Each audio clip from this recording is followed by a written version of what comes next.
As the school year comes to a close, millions of new grads are getting ready to head off to college. That means more parents are going to be empty nesters, which can be a tough but rewarding and exciting time. We want to welcome Laura Gassner Otting. She is the author of the book Wonder Hell: Why Success Doesn't Look Like It Should and What to Do About It. And she helps people make big strides and adjustments. Good morning. Thank you for joining us. Thank you for having me. So I remember so clearly when I went to college that it was really tough for my parents adjusting to this. And so for so many families, this is going to be the last summer that they're spending all together. How can they make the most of that time? Well, I think we have to remember to embrace our feelings, right? To feel all those emotions.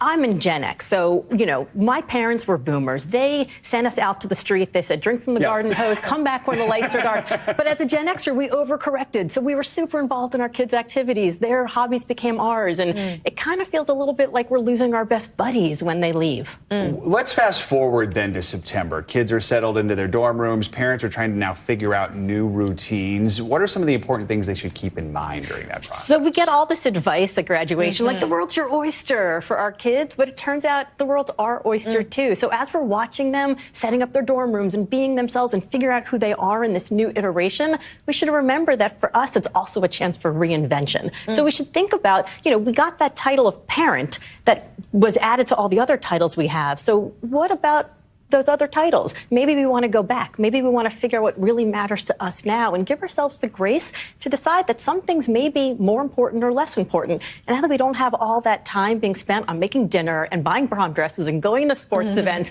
we can actually rediscover who we are. Really good advice.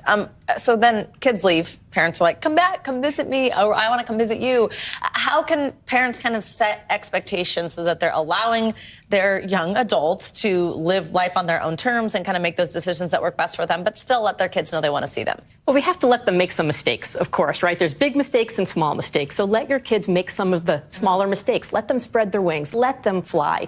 But also remember that our kids are kind of parent-starved. The only adults they get to see are the college professors, and they see them like a couple hours a week. So I'm not above bribery. I go to school, I take the kids and all of their friends out to just a restaurant just a little nicer than the cafeteria. Doesn't cost a lot of money. And you actually get to spend time seeing them and watching who they are as they become these real humans. Are there some good rules or guidelines for how often a parent should visit during that first year, or the kid should come home? I mean, how do you kind of handle having the right balance? I think it depends on the kid. So I've got two kids. They're in two different schools. One I see all the time. One I rarely see. I have to, honestly, I send them pictures of our puppy. Because if your kids are not responding to you, the best way to get an answer is to send them a picture of the dog. And then they're like, oh, cute. And you're like, great, they're still alive. So I think you have to just watch what they say. Like, let them, they're never going to say, I want to come home. But they may say things like, I miss you. And so then you can lob out an invitation. And so let them really guide the relationship, but make sure that you're always keeping the door open